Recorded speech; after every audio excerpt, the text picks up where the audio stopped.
Buenas tardes a todos, muchas gracias por su asistencia y gracias a MAFRE por acogernos por segundo año en unas jornadas sobre el cómic. En esta mesa pretendemos trazar un recorrido histórico sobre los orígenes del cómic y su desarrollo. Contamos para ello con 3 expertos y 3 entusiastas del mundo del cómic. 2 de ellos son, además de amantes, practicantes.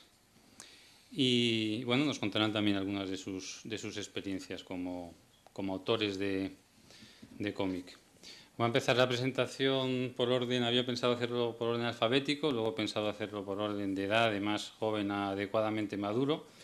Así que voy a empezar por José Manuel Trabado, Favero León, 1971, profesor de Teoría de la Literatura y Literatura Comparada de la Universidad de León, autor de varios libros académicos, uno de ellos con este título, Poética y Pragmática del Discurso Lírico, el cancionero pastoril de la Galatea, Madrid CSIC 2000. No es por este libro por lo que está aquí, sino porque, entre otras cosas, lleva 6 años dirigiendo unos cursos de verano sobre el cómic en la Universidad de León, el último con el título de Culturas Pop y Arte de Autor en el cómic, ilustración y cine de animación. Es autor también de un libro publicado este año por Cátedra, antes de la novela gráfica, clásicos del cómic en la prensa norteamericana. Está aquí y habla de 4 personajes importantes de la época en la que ya el cómic se desarrolla y alcanza un gran grado de perfección, como son Little Nemo, Gasolinari, Crazy Cat y Spirit. Bueno, muchísimas gracias por haber atendido nuestra invitación. A continuación tenemos a Émile Bravo, París, 1964. Que nadie se asuste porque, como acaba de demostrar, sabe hablar muy bien francés, digo español, porque es francés, creo que mejor todavía, porque es francés de padres españoles. Ha tocado un poco todos los palos dentro del cómic porque es historicista, pero es guionista, es ilustrador. Ha puesto texto a dibujos de otros, ha hecho obras en las que él ha hecho tanto el texto como el dibujo y ha hecho, en fin, hace guionista e ilustrador. Uno de los fundadores del Atelier Nahuar y del Atelier des Bosques, es decir, estará cansado de oírlo, pero te estoy presentando y lo tengo que decir, uno de los renovadores del cómic francés en los años 90. Y aunque sea un renovador del cómic, pues es también un seguidor, aunque de eso, bueno, podría hablar mucho del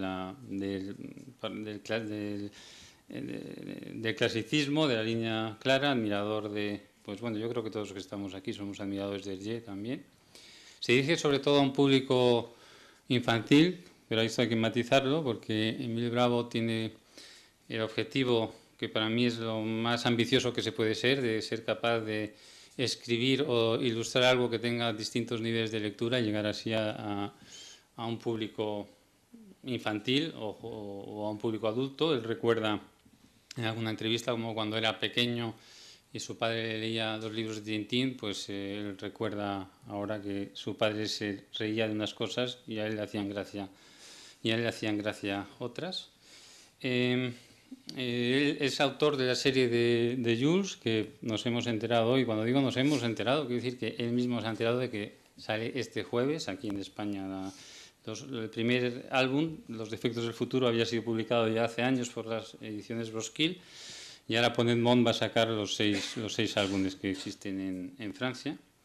Es autor o ilustrador de este libro magnífico, Mi mamá está en América y ya ha conocido a Buffalo Bill, que es un ejemplo de lo que decía antes, de un libro aparentemente infantil, pero no tan infantil, porque a mí desde luego me ha dejado muy admirado y a la vez muy, muy triste, porque es una historia muy, muy triste, muy tierna, muy fina y muy, muy recomendable. Se está intentando, cuando digo intentando, es que en esta época hacer cosas es difícil, intentarlas también, pero en este caso por lo menos se está intentando hacer la película, porque ya hay varios elementos, pero falta, se lo pueden imaginar, un poquito de dinero todavía. Es defensor de las buenas historias, defensor de que no prevalezca el dibujo sobre el texto. Y este libro de Mi mamá está en América, ya conocido a Buffalo Bill, lo hizo en colaboración, o sea, el guionista es Regnault, con el que ha hecho también la serie Alexis Stroganov, ambientada en los años de la Revolución Rusa. En 2008 fue invitado a participar en una serie que hay en Francia, de una aventura de Spirito y Fantasio por, en el que se invita a un autor a hacer un libro sobre estos personajes, con Franklin ya desaparecido, una continuación en la que también es un nuevo reto, que es hacer suyo un personaje que no es originalmente suyo, y con el que tuvo también un buen éxito, y que en España está también publicado por Planeta. Pues muchísimas gracias, Emil, por haber venido. Lo mismo le voy a decir a todos, porque a todos tenemos que estar muy agradecidos. Y por último, a mi derecha, Antonio Altarriba, Zaragoza, 1952. Pasamos de un francés medio español a un español afrancesado, según propia declaración. Sí. Catedrático de literatura francesa en la Universidad del País Vasco. Es ensayista, es un novelista reconocido. En 2002 obtuvo el premio de narrativa de Euskadi por La memoria de la nieve. Es un estudioso del cómic, tiene multitud de artículos sobre distintos personajes, distintos autores, que van desde Mortadelo y Filemón hasta Hugo Pratt o Tintín, Valentina también, bueno, sí. Y, en fin, no voy a decir todos porque serían demasiados. Es un tintinófilo, como ya he dicho, aunque no estoy seguro de que, aparte de ser tintinófilo, sea muy admirador de los estudios Hergé, no mucho. De Moulinsart, no. No, de Moulinsart, no. Antonio Altarriba hizo el libro de El Loto Rosa, que fue un libro que yo intenté, pero me enteré tarde, yo intenté conseguir, pero ya no estaba agotado, porque no fue exactamente que lo retiraran, pero en este férreo control que llevan los estudios Moulinsart sobre todo lo que tenga que ver con Tintín, pues fue un libro no grato, y en realidad era un homenaje de alguien que admira muchísimo a la obra de Tintín, pero fue retirado y según he leído, yo eso no lo he probado, pero creo que te ha alcanzado precios astronómicos en Internet. Sí. Eso es verdad. Sí, eso es cierto. Bueno, pues si te sobra alguno me lo puedes dejar, que yo lo aceptaré encantado. Empezó a escribir cómics en los años 80 y ha tenido recientemente un gran éxito con un libro en el que, bueno, Antonio es guionista, no sé si he sido claro, no ilustrador. El arte de volar, con el que obtuvo el Premio Nacional del Cómic en el año 2010, que es un libro absolutamente recomendable, que es una prueba más de que un cómic puede ir mucho más allá de unos dibujos y un texto, sino que puede ser una obra completa y que esté a la altura de cualquier otra obra de arte. Y es un libro que merecidamente pues está siendo traducido a distintos idiomas, pero a mí eso te lo pregunté por curiosidad, pero realmente a mí lo que me importa es que está en español y que he tenido el enorme placer de poder leerlo y de poder, si alguna vez te encuentras con alguien que te diga que el cómic es para niños, o el cómic es algo que no tiene mayor interés, o que el cómic es algo que está por debajo de otras disciplinas, pues simplemente con que alguien lea el arte de volar, creo que con decirle eso pues ya estaría la discusión cerrada. Y bueno, voy a empezar haciendo ya preguntas para que hablen los demás y yo pueda descansar un poco, que no es a lo que he venido, pero que nunca está de más para alguien un poco vago como yo. Y le voy a preguntar a Altarriba que nos haga una exposición respondiendo al título de esta mesa, es decir, que nos hable un poco de cuándo empieza a nacer el cómic, cuándo se puede decir que ya ha nacido definitivamente, que nos haga un breve recorrido desde sus orígenes hasta su explosión. Bien, pues muchas gracias, Martín, por tu presentación y muchas gracias también a la Fundación MAFRE. Yo creo que todos los aficionados al cómic y los que aquí en esta mesa estamos somos especialmente sensibles a que los foros culturales se vayan abriendo a este medio. Afortunadamente yo creo que en los últimos años el cómic ha hecho un importante recorrido para obtener no sé si el reconocimiento cultural que se merece, pero en cualquier caso mayor reconocimiento cultural que el que tenía, ¿no? Y el que ahora se nos ofrezca una tribuna como esta, pues yo creo que también es importante, ¿no? Bueno, hablar de la historia del cómic es empezar ya con problemas, ¿no? Porque si existe una querella fundamental dentro del mundo del cómic, yo diría que es la querella de los orígenes, ¿no? Hay, según los aficionados, los expertos, incluso los propios autores, distintas visiones, distintas ópticas y distintos puntos de partida que yo creo que conllevan todos ellos un prejuicio conceptual, es decir, no se basan tanto, diría yo, en documentos, en apariciones de libros o de publicaciones concretas, como cierta consideración que se pueda tener sobre el cómic. Y esto es lo que voy a intentar aclarar lo más brevemente posible, porque si os digo que yo, por ejemplo, plantearía aquí, solo un poquito como provocación, pero solo un poco como provocación, que en realidad eso de contar historias en imágenes es lo primero que hicimos los seres humanos. Es decir, que ahora los antropólogos hablan de que es nuestra capacidad simbólica lo que seguramente nos diferencia como especie, y en ese sentido somos más que Homo sapiens, Homo fabulator, a mí me gusta decir esto, ¿no? Como especie, pues las primeras representaciones de nuestras experiencias, de nuestras inquietudes y de nuestros deseos fueron inscripciones pictográficas que contaban ya historias, ¿no? Entonces, naturalmente, si nos tenemos que remontar a esas inscripciones en las cavernas, donde de alguna manera sí que hay ya una... No sé si se puede hablar ya de organización secuencial, pero en cualquier caso, un evento, sí que hay la instauración de unos elementos como personajes de una acción y un objetivo de esa acción. Es curioso que pudiéndonos remontar en este sentido a los tiempos más remotos, y que la representación figurada, lo que es la representación mimética de la realidad, siempre ha tenido un fuerte componente narrativo. Todos los críticos y todas las metodologías que han enfocado el mundo del cómic lo hayan hecho desde criterios muy restrictivos. Lo de esto no es un cómic se ha repetido mucho más que esto no es una pipa de Magritte, ¿no? La famosa expresión, supongo que conocen el cuadro famoso de Magritte donde se ve una pipa y debajo escrito "Ceci n'est pas une pipe", ¿no? Esto no es una pipa. Yo esto de que, bueno, pero es que entonces esto no es un cómic. ¿Y por qué no es un cómic? Pues es que no tiene... Es una historia ilustrada, porque no tiene el grado suficiente de secuencialidad.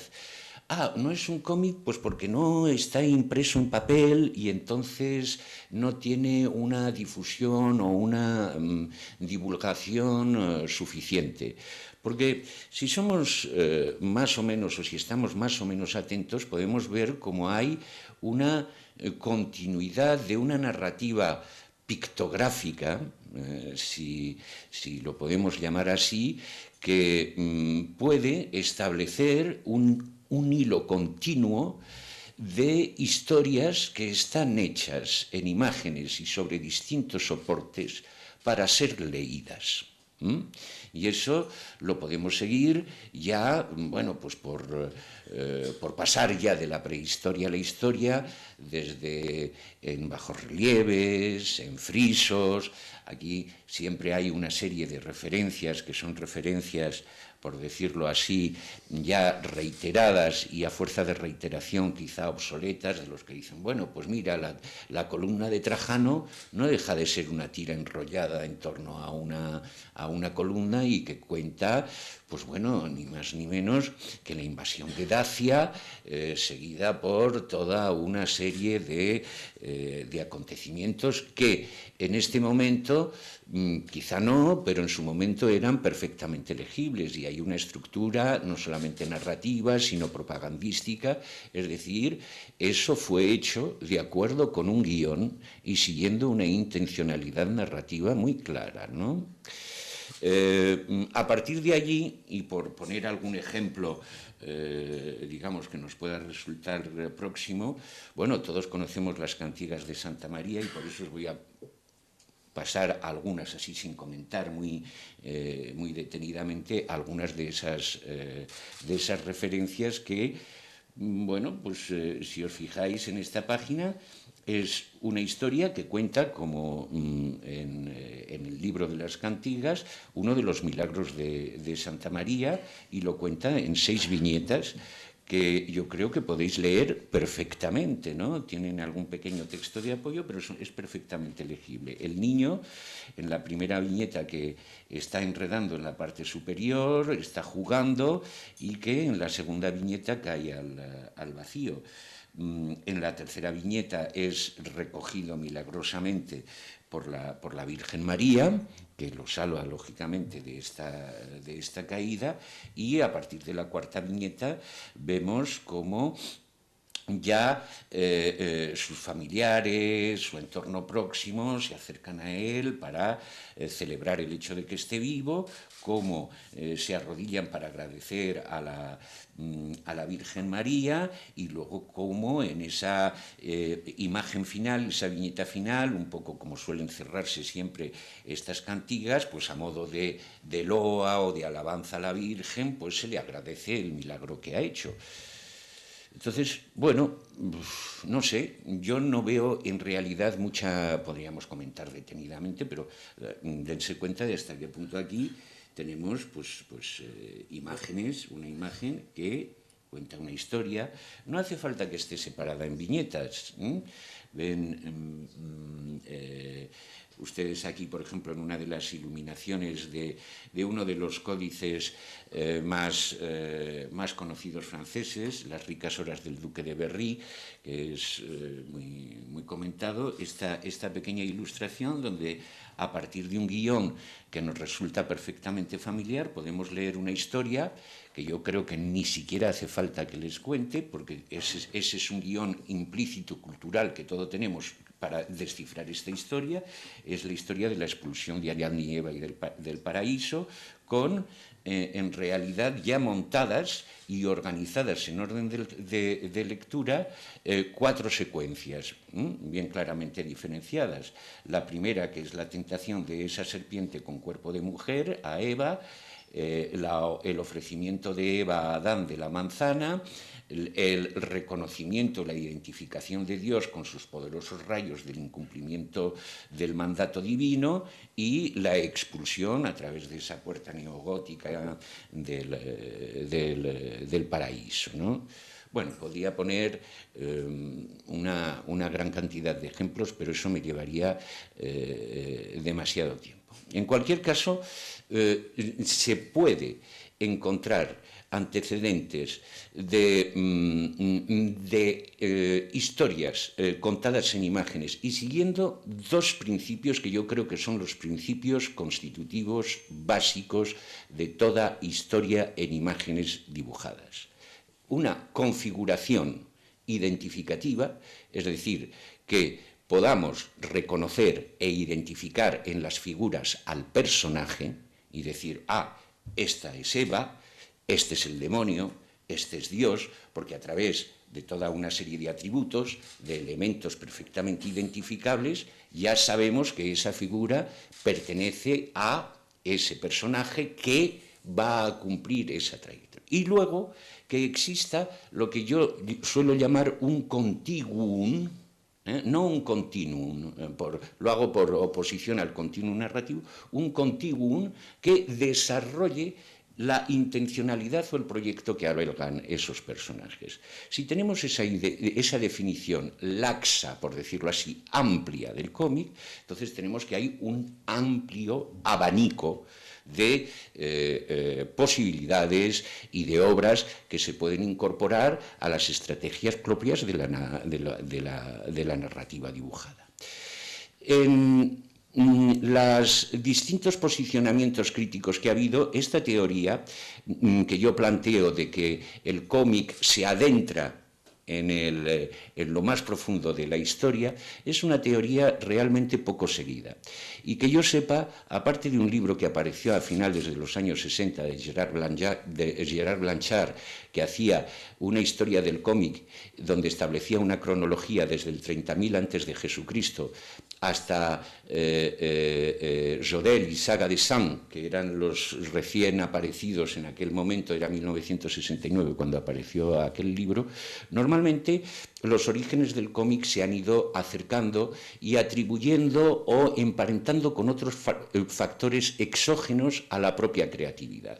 David Kunzel, por ejemplo, uno de los historiadores en estos momentos más reconocidos del cómic, establece el punto de partida en 1450, porque él considera que es la capacidad de impresión y a partir del momento de la difusión sobre papel de historias dibujadas cuando puede realmente hablarse de nacimiento de una narrativa gráfica propiamente dicha.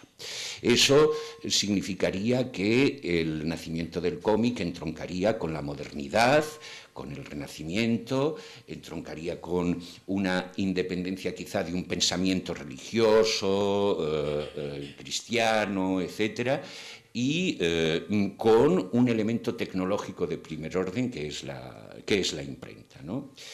Para otros, yo creo que cada vez más, por ejemplo en Francia, yo estoy viendo que cada vez más hay teóricos que hablan de la obra de William Hogarth, y algunos autores británicos también, un pintor y grabador del siglo XVIII, de mediados del siglo XVIII, que ya hacía series de grabados donde contaba una serie de historias, ¿no? Claro, eso también hace que introduzca, además del factor narrativo, son historias perfectamente legibles, otro elemento como es el elemento de la ilustración, hasta qué punto, por ejemplo, la historieta o el cómic entronca con esa voluntad satírica, con una burguesía pujante, con la ilustración, el siglo de las luces, etc. Yo diría que en Europa la tesis más seguida es la tesis que coloca a Rodolfo Töpffer, un pintor y escritor de principios del siglo XIX, como padre y principal antecesor del cómic. Él cuenta en sus carnets que siendo un mediocre escritor y un más que modesto pintor, pensó cómo podía reunir esas dos facetas suyas en las que destacaba poco para hacer una gran faceta en la que pudiera destacar más. Y dice, bueno, quizá contando o juntando un pintor mediocre y un narrador mediocre, puedo ser un buen narrador en imágenes, ¿no? Y así, con esa mezcla, empezó a hacer toda una serie de álbumes que tuvieron un gran éxito desde 1830. Eso entroncaría o nos situaría a la historieta o al cómic como contemporáneo de la fotografía, como medio de representación de la realidad y conectado con la revolución industrial, que sería, digamos, el contexto que favorecería el nacimiento de este medio. Y luego la que yo creo que extrañamente sigue manteniendo, lo digo extrañamente porque a mí me parece muy incoherente, sigue manteniendo, yo creo que una cierta vigencia, es la que otorga al cómic un origen norteamericano a finales del siglo XIX, en torno a 1895, 1896. Hay quien incluso ha establecido una fecha, que creo que es el 25 de octubre de 1896 exactamente, no dicen la hora, pero en concreto sí que hubo un grupo de autores que se reunieron muy serios en Lucca hace un montón de tiempo y establecieron el día exacto del nacimiento del cómic, y que lo situaban en el contexto de la revolución de la prensa, del melting pot norteamericano, de esa olla, digamos, de distintas culturas, donde en un país cuya lengua oficial era el inglés había muchos que no hablaban inglés, y este tipo de historietas pues podían hacer que los periódicos se vendieran más y tuvieran más repercusión.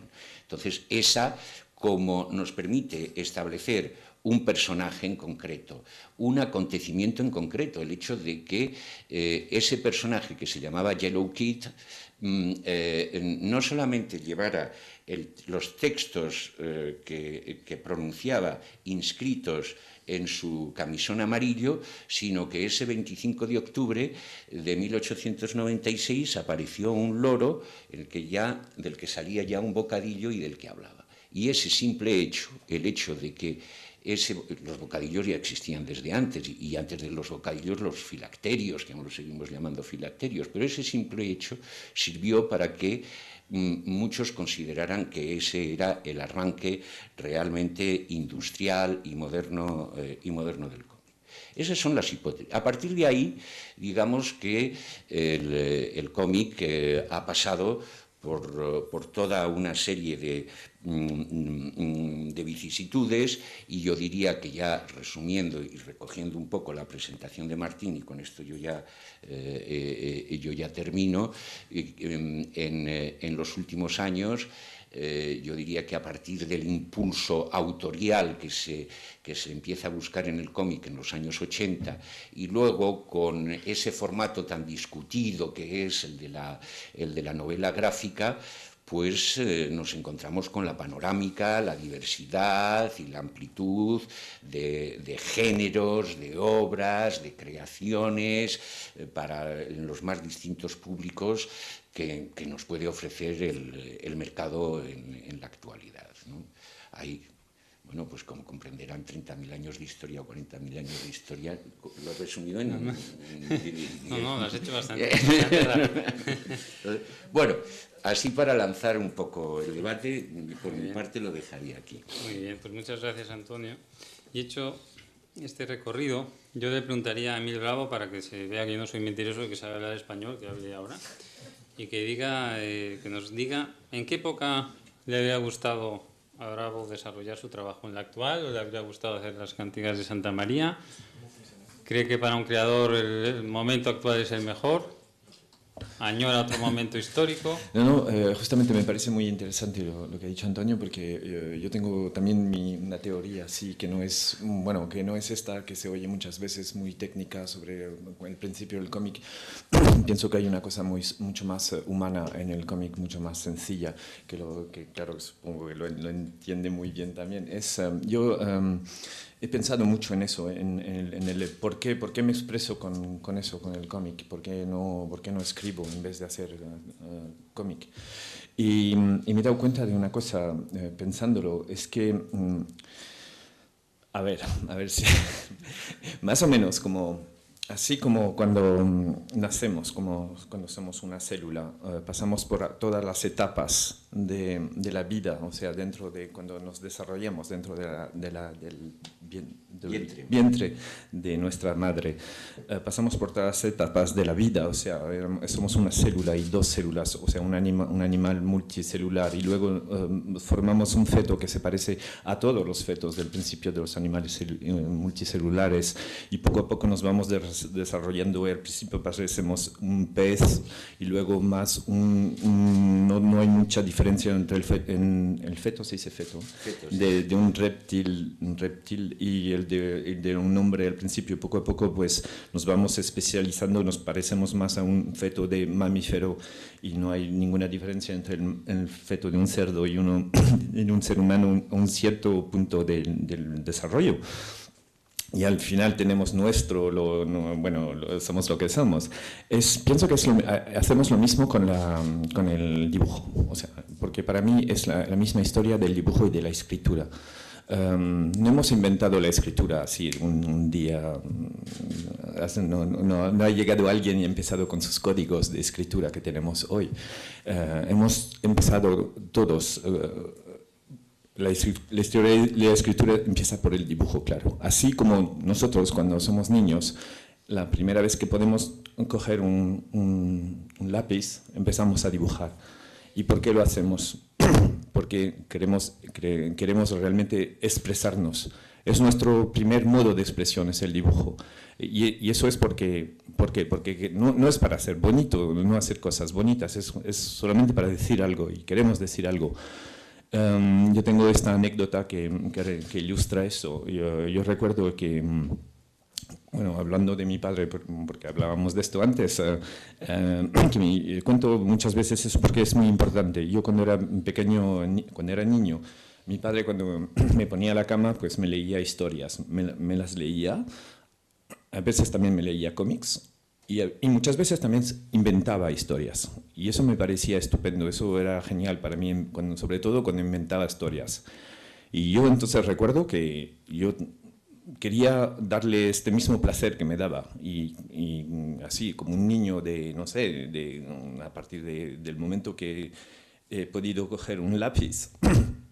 Y entonces, viendo que en los cómics una serie de dibujos pues contaban algo, yo he pensado, pues yo como pues dibujaba, o sea, yo, como todos, o sea, dibujábamos todos, espero que lo entendéis eso, ¿no? No estoy hablando de un dibujo así muy técnicamente bien hecho, es el dibujo de un niño de 3 años, vamos a decir. Y yo recuerdo que entonces yo intentaba contarle historias, o sea, con mis historietas, con mi dibujo, y le contaba algo. Y cuando volvía por la noche, yo le mostraba los dibujos. Y lo que es importante es que yo recuerdo eso muy bien. No quería que me diga, oh, qué bonitos, qué dibujos más bonitos has hecho. Eso me importaba realmente. No. Lo que quería es que entienda mi historia. Y es eso lo muy importante. Es que el dibujo estaba al servicio, como decía yo antes, de la historia. Y era mi escritura, porque no sabía escribir. Y es eso lo que hay que entender. Y en ese sentido se puede así imaginar que la historia de la escritura de la humanidad es exactamente lo mismo. Los primeros dibujos que han sido hechos en las cuevas eran así como cuando la gente lo han descubierto en el siglo, bueno, digamos a fines del siglo XVIII, bueno, igual antes también, pero justamente es muy interesante la visión que tenía la gente de esa época de lo que había en las grutas. Cuando se ha visto el dibujo, pues la gente pensaba, pues son dibujos dentro de una gruta. Y cualquier niño habría pensado, no es solamente un dibujo, es una historia que están contando ahí. Eso es lo bonito. Siempre hay una diferencia entre la mente de un adulto que ya está formatado con su escritura codificada y un niño que ve una historia con dibujos. Y es eso lo muy interesante, es que cuando vemos esos dibujos en una grota, pues cuentan algo, como decías. Y es verdad. Y poco a poco, pues la historia de la escritura, que es una cosa muy sencilla, son pues al principio dibujos para expresarse que se han codificado para ser más sencillos, porque no es difícil de contar algo con un dibujo así cada vez muy figurativo. Y poco a poco se ha perdido el sentido del dibujo que representaba antes. Así como, pero aún, por ejemplo, yo digo muchas veces que así como nosotros ya no lo vemos, que nuestra A es una cara, es la cabeza de un toro, es una cabeza de toro que está al revés, que significaba la primera letra del pueblo de Alep, que eso está en Fenicia, antiguamente en Fenicia, y es la ciudad de Alep, y Alep en fenicio significa toro, que significa también, por parte el hombre también, y es la primera, y han cogido la primera letra del pueblo, que estaba escrita con un toro que significaba Alep toro, y le hemos guardado para nuestro alfabeto.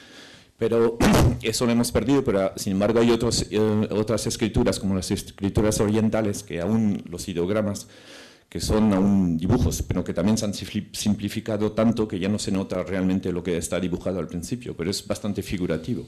Y bueno, y todos conocéis aquí también la escritura de los hieroglifos, que también son dibujos muy claramente. Luego pues se ha codificado esto porque se han vuelto más, así como algunas veces los dibujos, lo que representan los jeroglíficos, perdón. Perdón por mi español, que a veces está un poco afrancesado. Y pues eso, los jeroglíficos, que a veces es figurativo, representa realmente lo que está dibujado, y muchas veces es más fonético o bueno, imagen. Sí. Y da la imagen de lo que representa. Bueno, en ese sentido quiero decir que para mí está muy claro que, por ejemplo, para volver en lo que decíamos, que la gente cuando ha descubierto esas escrituras pues era pues mira, finales del siglo XVIII, del siglo XIX, que era un periodo bastante duro aquí en el occidente, porque es una visión muy occidental, claro, esto, de decir que, bueno, es en ese momento a donde han pensado los historiadores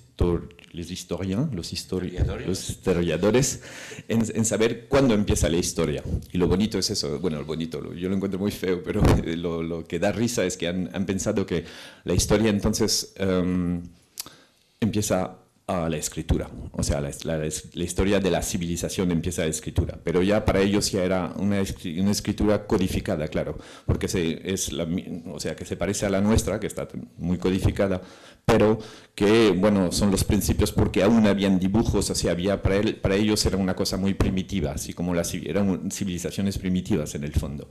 Pero antes no era la historia, era la prehistoria. Y yo pienso que esto es una visión súper, ¿cómo se dice?, inmadura de lo que somos, porque era un periodo en el cual nuestras civilizaciones tenían que existir y afirmarse, y en ese sentido todo lo que estaba antes de la escritura, o sea, para ellos era de niños, o sea, los hombres de caverna en el fondo eran primitivos, así como los niños son primitivos. Entonces su escritura no vale, no es escritura, son dibujos. Y eso siempre lo que ha habido, la tragedia es que siempre ha habido este gran hueco entre el mundo adulto, vamos a decir, entre comillas, porque yo no lo veo muy adulto, y la infancia, que no hay esa comunicación, porque no entiende un adulto que un dibujo es una escritura.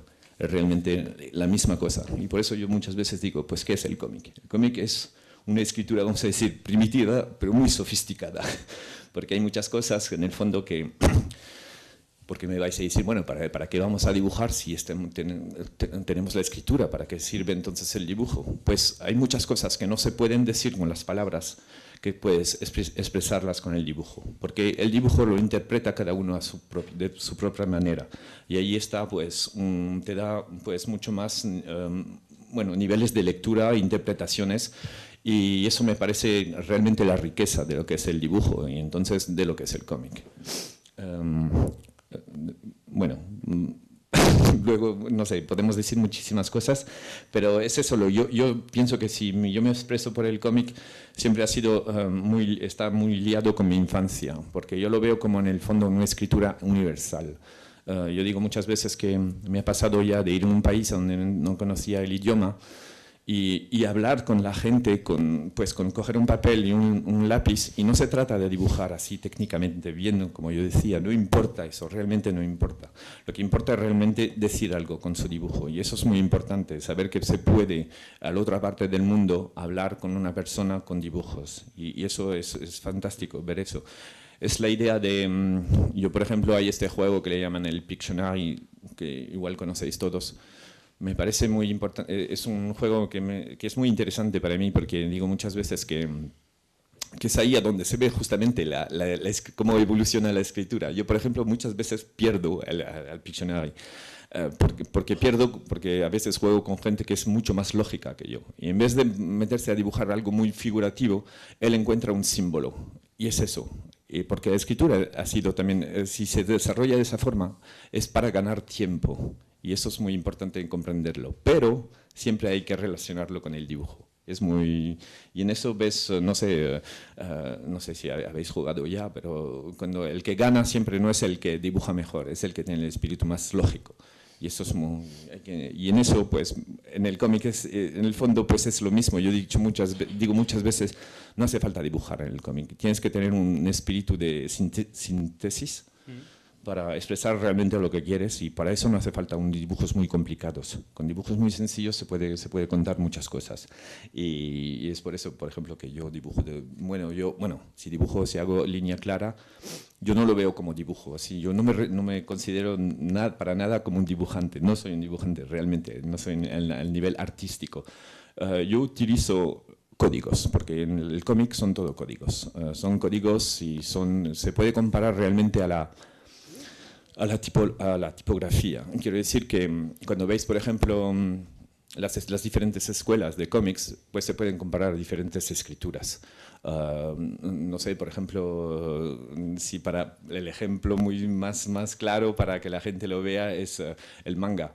Por ejemplo, todo el mundo, cuando he descubierto el cómic japonés, todo el mundo decía, pues es todo lo mismo, se parece todo.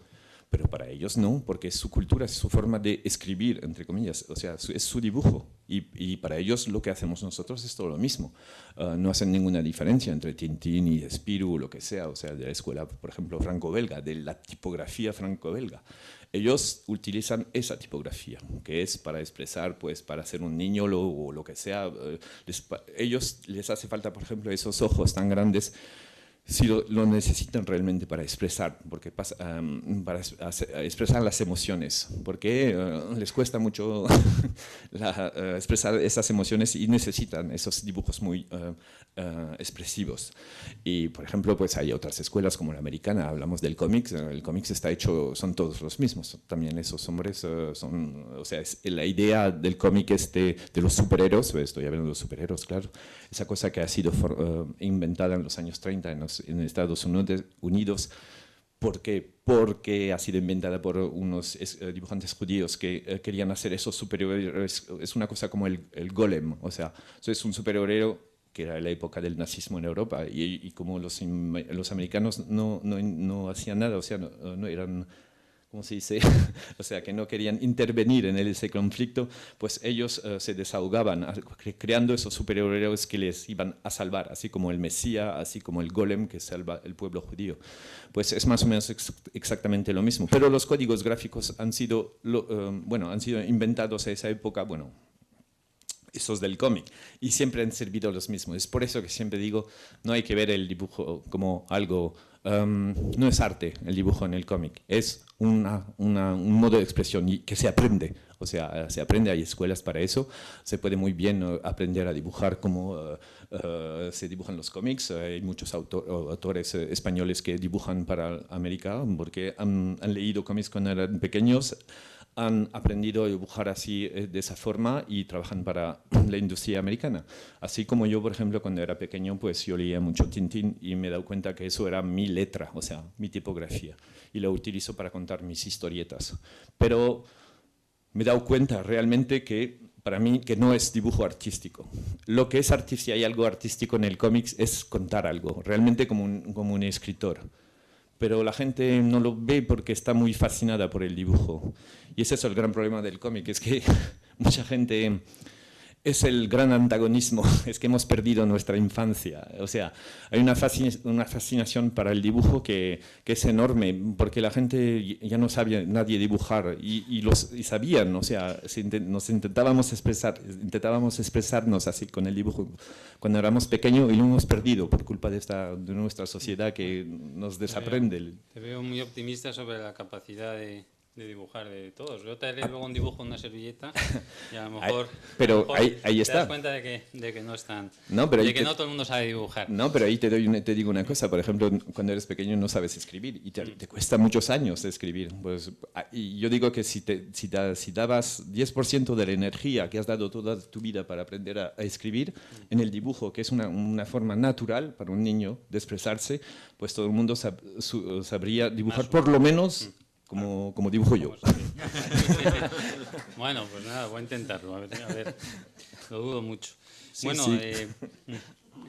Quería preguntarle a Trabada por una frase que me llamó la atención de su libro, y que me la explicara un poco, que era la página, sin dejar de ser un soporte físico, se convierte en un espacio estético. ¿Podrías explicar esta idea? ¿En qué momento crees tú? Bueno, buenas tardes a todos.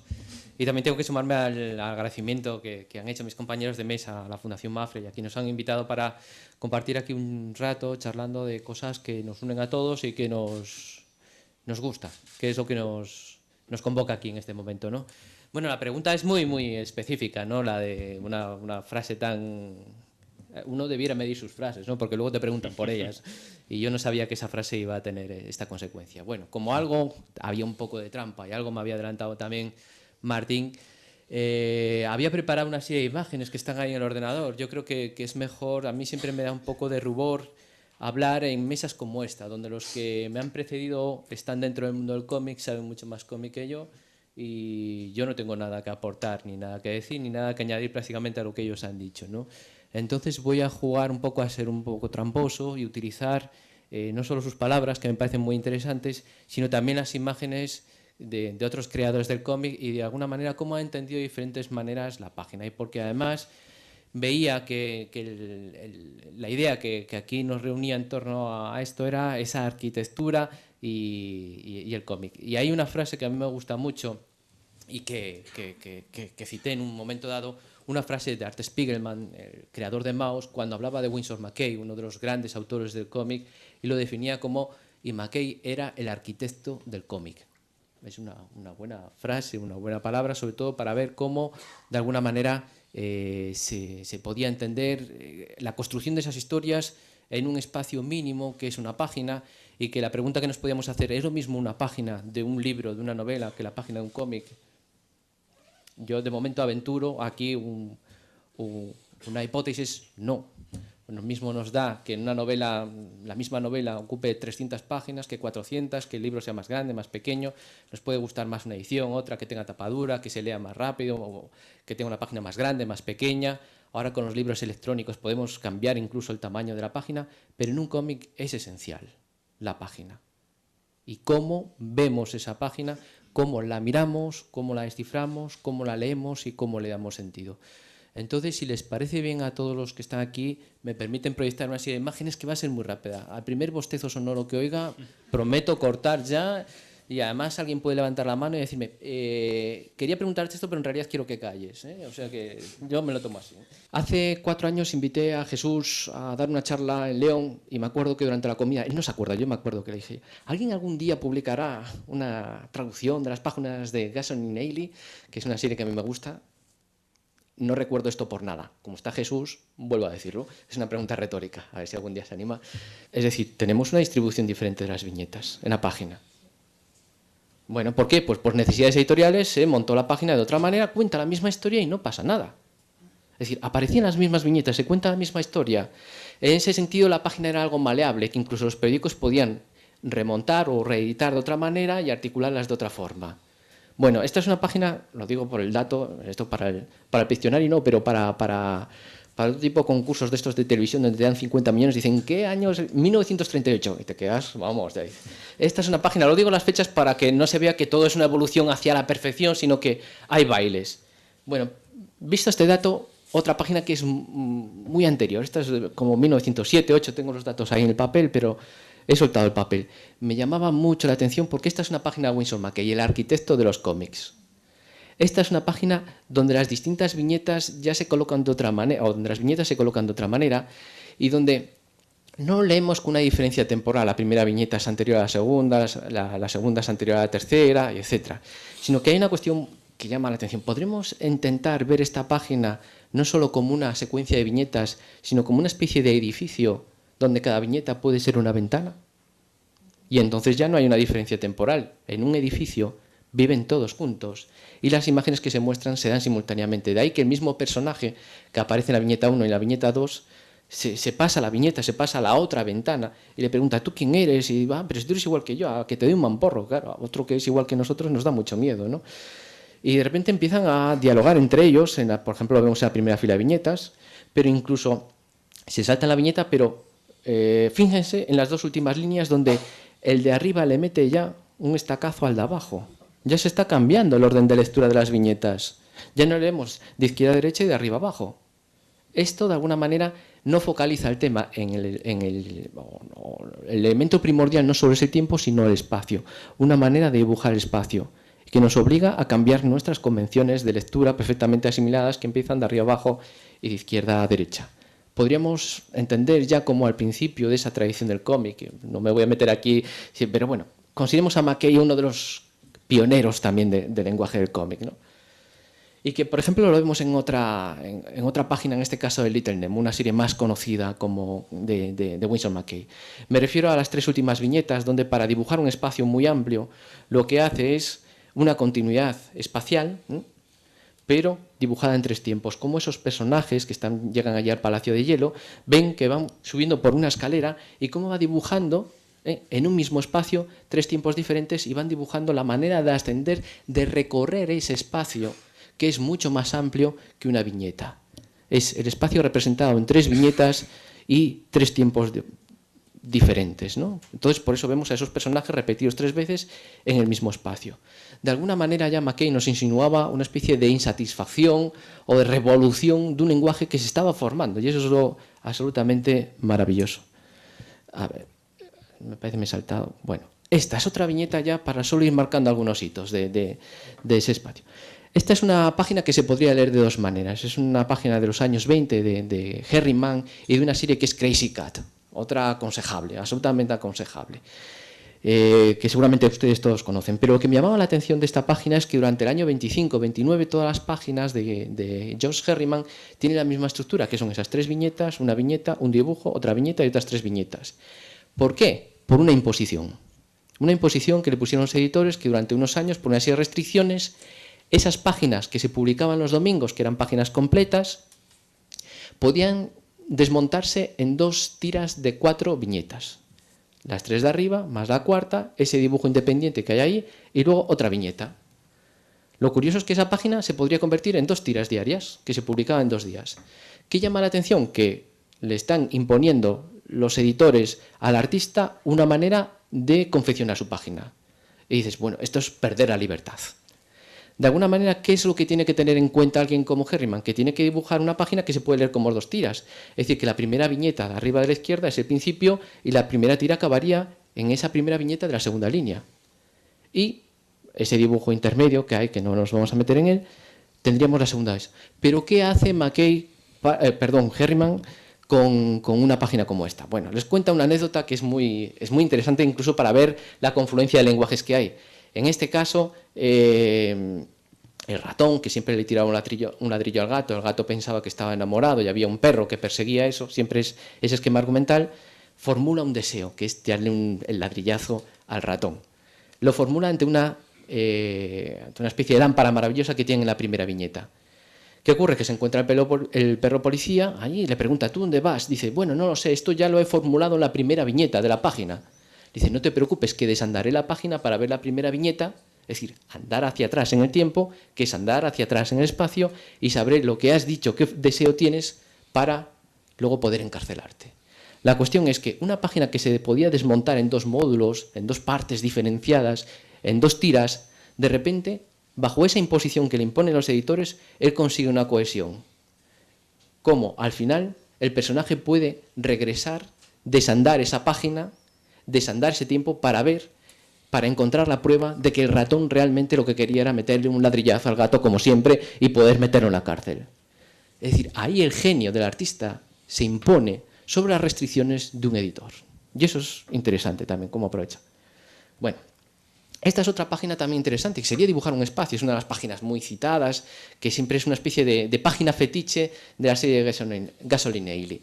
En este caso es una especie, bueno, Gasoline Alley empieza como una serie de chicos que empiezan hablando de sus coches, pero donde interviene un elemento emocional, y es que a uno de los protagonistas le dejan un niño abandonado en la puerta de su casa un 14 de febrero, y a partir de ahí la serie, que era solo de coches, tiene un tono emocional muy grande y se convierte en una especie de soap opera, de melodrama, algo muy emocional, muy interesante, que no tendría que ocultar los logros gráficos. Una página como esta, de repente, está representando la vida social de ese barrio, y lo hace todo a la vez. Representa todas esas conversaciones que tienen los personajes, están sucediendo a la vez. Sin embargo, nosotros lo leemos secuencialmente y luego, es decir, por eso me gustaba mucho la afirmación de Emil cuando decía algo primitivo pero muy sofisticado. La imagen sí como algo primitivo. Es verdad que aprendemos a dibujar antes que a escribir. Es más, nuestras primeras letras las dibujamos. Empezamos a dibujarlas. Me recordaba mucho una frase que decía también otro de nuestros creadores de cómic, que es Ángel de la Calle. Claro que cuando los torpes dibujando, yo me sumo a la cofradía de Martín, que si alguien viera mis dibujos se reiría bastante.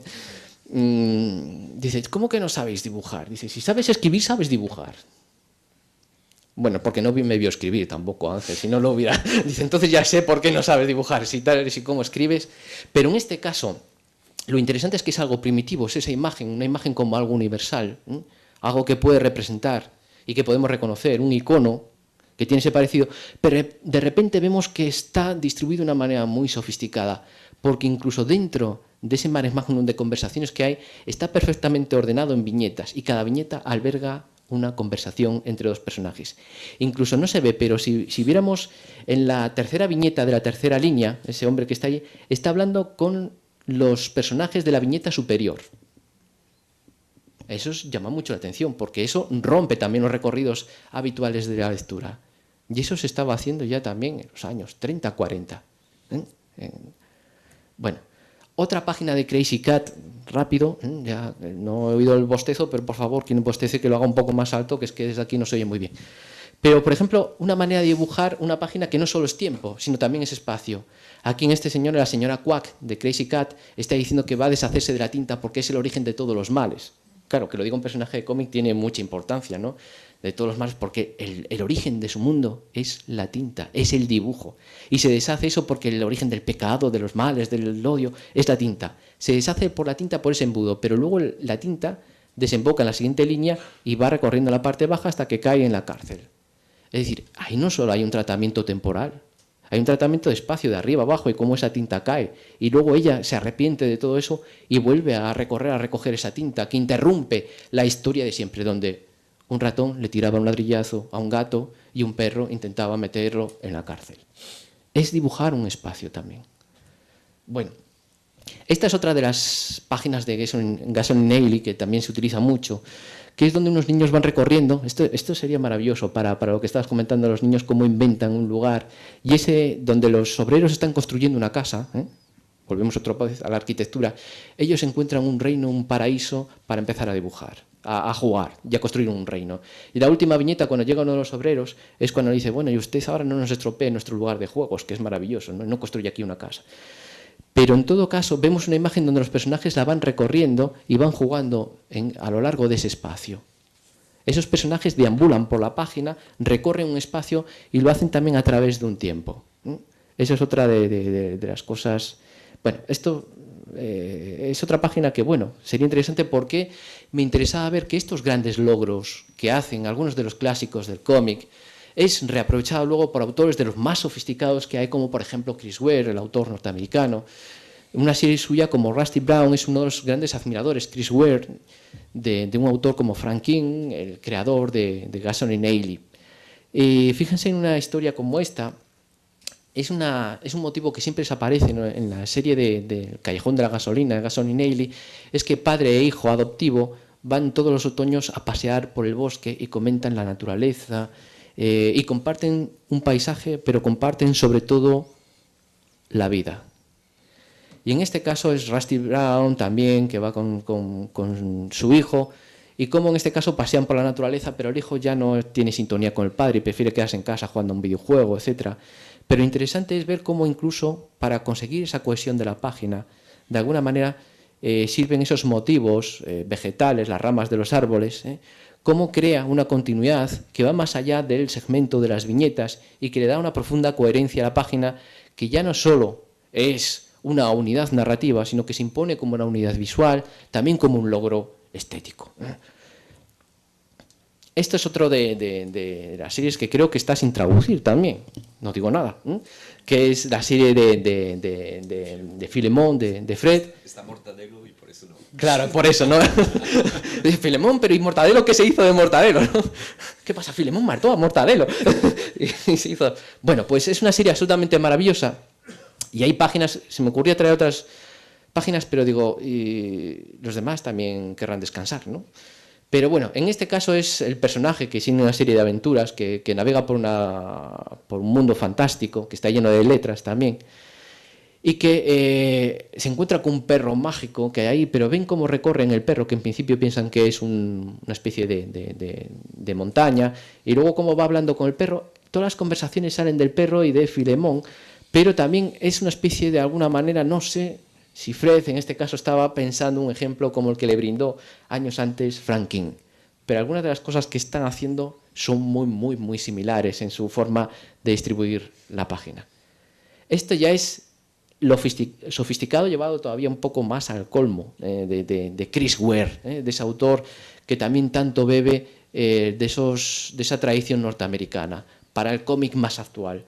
En este caso se representa una escena que incluso muchas de las páginas de Chris Ware tendríamos que, de alguna manera, nos dejan perplejos porque no sabemos cómo leerlas y nos obligan a aprender a leer. Es como si de repente nos dieran un libro en un alfabeto nuevo y tendríamos que construir el alfabeto para empezar a leer otra vez de nuevo. Cosa que evidentemente aleja al cómic de algo simple, facilón, sino que hay esa sofisticación de la que estaba hablando Emil, que me parece una definición maravillosa. Y en este caso lo que estamos viendo es una misma escena, es decir, el espacio representado es el mismo, pero en tiempos muy diferentes. Cada viñeta remite a un tiempo diferente, de manera que la página se va desajustando, ¿no? Y que incluso tendríamos que leer casi de abajo a arriba. Si se fijan, el árbol plantado, en la línea de abajo, es el que va creciendo y el que pasa por distintas estaciones. Si ven la casa de la derecha, según mira la pantalla, al principio está bien y en la parte final está derruida. Es el paso del tiempo. Pero ¿qué hace? Que en un mismo espacio cohabitan, están simultáneamente varias temporalidades y además es una página que no nos permite leer de arriba a abajo, de izquierda a derecha, sino que también tenemos que aprender a leerla cuando vemos la página. Esta es otra de las páginas absolutamente conocidas, muy reconocidas de los años 40, y es una historia de Spirit, de Will Eisner, uno de los que se habla de los creadores, aunque también eso es polémico, de la novela gráfica, pero que no estaba haciendo novela gráfica en este momento, sino que eran historias de género negro, muy diversas, de unas 7 páginas, y en un capítulo suyo titulado Escuela de Chicas hace esto, compara de alguna manera manifiestamente un edificio con una página de cómic donde las habitaciones son viñetas. Todo eso está sucediendo simultáneamente, de la misma manera que había hecho Frank King, de la misma manera que había hecho incluso Winsor McCay con aquellos hombres que se estaban pegando de una viñeta a otra. Esto, de alguna manera, incluso habría un ejemplo, lo que pasa se me olvidó incluir la imagen, pero hay un ejemplo de una especie de dibujante para revistas, para New Yorker, de origen rumano, pero es norteamericano, que es Saul Steinberg. Hay un libro suyo titulado The Art of Living, el arte de vivir, donde muestra una casa prácticamente así, vista que se le quita una pared y estamos viendo las distintas habitaciones. Esa ilustración, de alguna manera, llamó mucho la atención, hablábamos antes, a un escritor como francés, un escritor muy experimental como Georges Perec, para hacer un libro, La vida, instrucciones de uso, donde va retratando lo que va sucediendo en la vida de un inmueble, habitación a habitación. Es algo parecido a lo que hace 13 Rudel Percebe, lo hace Georges Perec con esa novela, y además una novela como esa que influye, por ejemplo, en otra novela que nos puede resultar todavía más cercana, como la de Roberto Bolaño, Los detectives salvajes, donde de alguna manera la estructura también está ahí. Entonces, incluso Perec habla también de otros referentes para hacer eso. Por ejemplo, El diablo cojuelo, de Vélez de Guevara, alguien que puede quitar las paredes de las casas para ver simultáneamente todo lo que está pasando. Pues eso se puede aprovechar de una manera gráfica. Piénsenlo, se hablaba antes de Seth, una obra como George Sprott, un escenario nocturno, tiene una gran importancia los espacios en esa historia, pero donde se nos muestra una imagen nocturna de unos edificios, una ciudad vacía. Los espacios vacíos son maravillosos en las historias de Seth, algo absolutamente recomendable. Tenía que entrar por la seguridad social, poder leer a Seth, yo creo. Pero bueno, nunca se sabe, a lo mejor te hacen pagar, en los tiempos que corren. Y donde esa imagen fija, de repente se descompone una serie de viñetas para que tú esa imagen la leas secuencialmente, para que también te fijes en la imagen y para además introducirle un sentido. No me enrollo mucho más que, por ejemplo, recordar otra historia de edificios, de páginas, donde un edificio es una página, que es una historia como Building Stories, otra vez de Chris Ware, donde, bueno, pues evidentemente se va a narrar la vida de los habitantes de esa casa. Y nos invita a leer otra vez la página de esa manera. Entonces, ¿a qué voy? Haciendo una especie de... ya no sé si había más. Bueno, haciendo una especie de balance, vemos desde aquellas 2 primeras imágenes que puse, donde se podían remontar las viñetas porque la página era una amalgama de viñetas, y lo importante es que aparecieran todas las viñetas para que se entendiera toda la historia, a que esas viñetas tienen que estar en un sitio determinado, porque no puede fallar ninguna pieza para construir ese edificio, que es, en definitiva, una página. Ya no solo es una especie de soporte narrativo, que sería la página de un libro, de una novela, pero que nos pueden caber 100 palabras o en otra edición caben 150, dependiendo, sino que aquí es imprescindible que aparezcan todos esos elementos en ese lugar para que se vea y se entienda correctamente. De la misma manera que si a un edificio le quitamos alguno de sus sostenes, de sus pilares, se vendría abajo. Está calculado de todas maneras ya para que no solo cuente algo, sino para que se vea, y para la página no solo es una manera de unir esas viñetas, sino también se convierte en una especie de unidad estética. No sé si con eso contesto un poco a tu pregunta, después de haber abusado de la paciencia de todos los que están aquí. Pues bueno, la verdad es que, bueno, yo tenía muchas preguntas, pero he sido muy lento preguntando y me parece que estamos llegando a la hora en la que... Digo que tenía muchas preguntas aquí apuntadas, pero que he sido muy lento preguntando y me temo que estamos llegando al momento ya de pasar la palabra al público, pero de todas maneras, muy brevemente le quería preguntar a Emil Bravo o Altarriba, si es muy distinto escribir una novela o escribir un cómic, pero muy brevemente. Sí. Si es que se puede contestar brevemente. Sí, es muy... tiene algo que ver lo que acaba de decir José Manuel. Yo hablaba antes de un continuum, de que la historieta o el cómic se monta a partir no de un continuum narrativo, que es el término así técnico que se suele utilizar para la continuidad de la historia, etcétera, sino que se construye a partir de un continuum. Es esto, ¿eh? Es decir, lo que nos ha demostrado José Manuel, yo creo que está un poco en el corazón de lo específico del cómic, de la historieta, y es que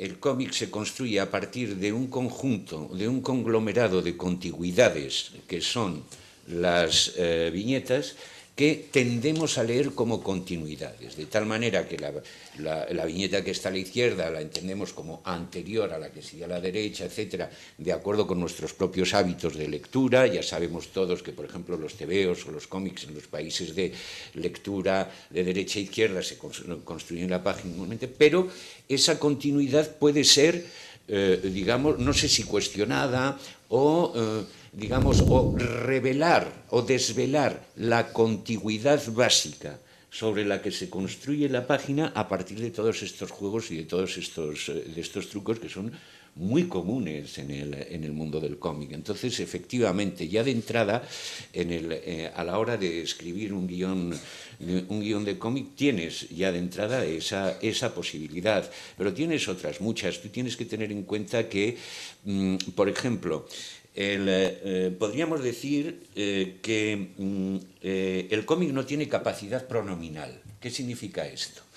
Yo cuando escribo una novela, cada vez que puedo describir a mi personaje en una primera página, pero luego ya no tengo que volver a describirlo con que lo nombre por su nombre o simplemente por su pronombre, diga él, ya es suficiente. Uno de los, para bien o para mal, uno de los problemas que tienen los dibujantes de cómic es que cada vez que dicen este personaje lo tienen que dibujar íntegramente con sus expresiones, con las únicas variaciones que puedan introducir la expresividad del personaje, la iluminación, la angulación. Entonces, hay que escribirlo cada vez. Hay, por decirlo así, una especie de insistencia, ¿no? Que no, en la novela, ¿no? Por eso yo creo que hay una fisicidad del personaje. La gestualidad, la posición del personaje puede servir para contar muchas cosas que podrías, por ejemplo, en un momento determinado, sobre un personaje no necesito nada más que decir, bueno, pues un picado en penumbra, la cabeza baja y después de un episodio determinado, esa posición del personaje, esa iluminación del personaje para hablar del impacto que ha tenido el episodio, de su tristeza, de su depresión, etcétera, es mucho más sugerente que me empiece a contar y entonces se sintió triste y se hundió y le vino a su cabeza no sé qué. Entonces, claro, estás utilizando toda una serie de recursos muy, muy distintos. Por eso yo quizá tengo fama un poco de ser un guionista un poco impositivo, porque yo pienso que todos esos resortes que son del orden de lo visual y que en un principio la gente piensa que forman parte de la aportación del dibujante, por lo menos en mi caso están en el guión, ¿no? Porque considero que son resortes básicos de la narrativa. Claro. Y ya para terminar, una pregunta a Emil Bravo, que como él hace los dos campos, ¿se siente más cómodo como dibujante o como guionista o no? Es que justamente para ilustrar lo que dice Antonio ahora mismo, yo para mí no puedo separar el dibujo de la escritura. Para mí viene todo en el mismo tiempo. O sea, cuando te imaginas la historia, yo veo las escenas y me parece que lo más importante cuando haces una historia de un cómic es... yo digo muchas veces que el cómic no, o sea, es una escritura, pero la gente piensa que se parece un poco al cine porque son imágenes o al dibujo animado. No tiene nada que ver con eso. O sea, realmente hay tanta diferencia entre un libro y una película que entre también un cómic y un dibujo animado. Son dos cosas muy diferentes, son otra escritura muy diferente. Y yo, por ejemplo, cuando se parecen más, digamos, al teatro, cuando tú juegas, tú inventas tus historias, las vives realmente y actúas todos los personajes. Y lo más importante entonces, cuando inventas esa historia, estás metido en la historia y es entonces que llegan los diálogos, claro, porque la vives, pero lo muy importante pues es las expresiones y las actitudes de los personajes para hacer vivir todo lo que pones en el papel. Y eso viene todo en el mismo tiempo, claro, porque lo actúas. Y como lo actúas, lo vives, lo haces, pero muy rápidamente. No sé, igual os puedo enseñar unos dibujos justamente para mostrar cómo escribo, o sea, lo que yo escribo. O sea, no está escrito a máquina y todo eso, son bocetos muy rápidos, pero ahí está ya todo. Esto, por ejemplo, esto es una página escrita para mí, es mi escritura. O sea, así como un escritor antes que había la máquina de escribir, pues lo escribía con su mano, pues yo lo escribo así, de esa misma forma. Y ahí está, para mí está todo, justamente está muy rápidamente hecho. Por eso digo que no hay que quedarse con el dibujo. Quedarse con el dibujo, pasar tiempo con el dibujo, en esa etapa es imposible. Es como empezar ya a escribir su novela, pero de forma manuscrita, muy bien escrita para que el editor lo pueda leer. Está hecha rápida realmente para seguir contando, estar dentro y no perder el hilo de la historia y siempre estar metido no en el técnico, sino en la historia.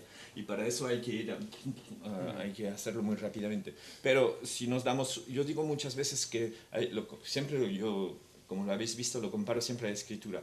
Es como cuando cuando escribimos una redacción, una disertación, que yo recuerdo que cuando era más niño, siempre relacionado con mi infancia, pues lo desarrollaba así y hacíamos un boceto, o sea,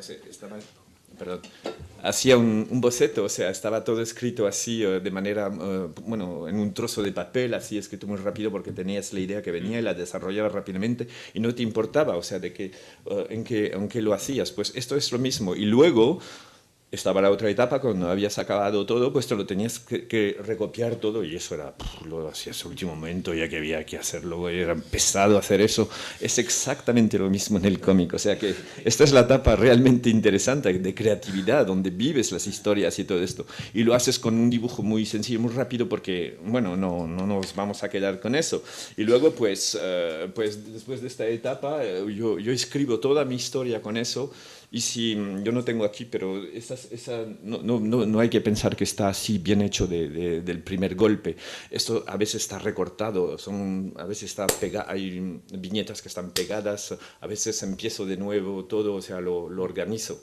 Y luego, pues entonces luego se dibuja. Y lo que pasa es que muchas veces justamente, incluso en el dibujo, o sea, lo haces al limpio, pero pierdes de la energía que tiene esto. Y es por eso que también digo muchas veces no hay que quedarse tampoco en el dibujo muy técnico, porque se pierde también mucha energía y hay que hacerlo también de manera muy rápida. Bueno, la etapa siguiente es... aquí la tenemos. Es la misma que antes, pero está limpia. Y eso es, para mí esto ya es más trabajo técnico. Y es verdad que muchas veces es lo que se pone en delante cuando se habla de cómic, porque se ve un dibujo muy bueno, porque tiene algo de impresionante, porque es un trabajo limpio. Pero para mí es más artesanía. Lo veo, bueno, y no es despreciar el dibujo, porque a mí me gusta la artesanía, también me gusta el trabajo bien hecho. Pero yo pienso que lo más importante es la creatividad, realmente es esa etapa de antes, que a donde está esa magia de la creación. Y eso yo pienso que es... y ahí está la escritura cómic, que todo viene junto, o sea, dibujo y diálogos, porque lo vives y estás metido. Yo digo muchas veces a los niños, les explico, es muy sencillo hacer una historia. ¿Qué es hacer una historia? Una historia, ¿sabéis lo que es hacer una historia? Pues es jugar, es cuando somos niños jugamos en nuestra habitación o con nuestros amigos y vivimos aventuras, nos creamos mundos con nuestros muñecos, unos soldaditos y inventamos esas historias. Pues es exactamente lo mismo, pero en vez de jugar en 3 dimensiones con lo que sea, pues jugamos en nuestra mente y lo ponemos con imágenes sobre el papel. Y no es más difícil que eso, y todos los niños saben hacerlo. Y por eso es una cosa que hay que desarrollar, pienso, porque es una escritura realmente primordial, o sea, es nuestra primera manera de expresarse. Muy bien, pues muchas gracias y creo que por la hora que es ya vamos terminando. Muchas gracias a todos los asistentes, muchas gracias a los 3 ponentes de esta mesa que me han acompañado y voy a terminar encareciendo mucho que compren sus libros, que los lean los que no lo hayan hecho. No por el poquito dinero que les va a llegar a ellos, sino sobre todo porque ustedes lo van a disfrutar y es una recomendación muy, muy sincera, no dictada por mi posición en esta mesa. Muchas gracias a todos.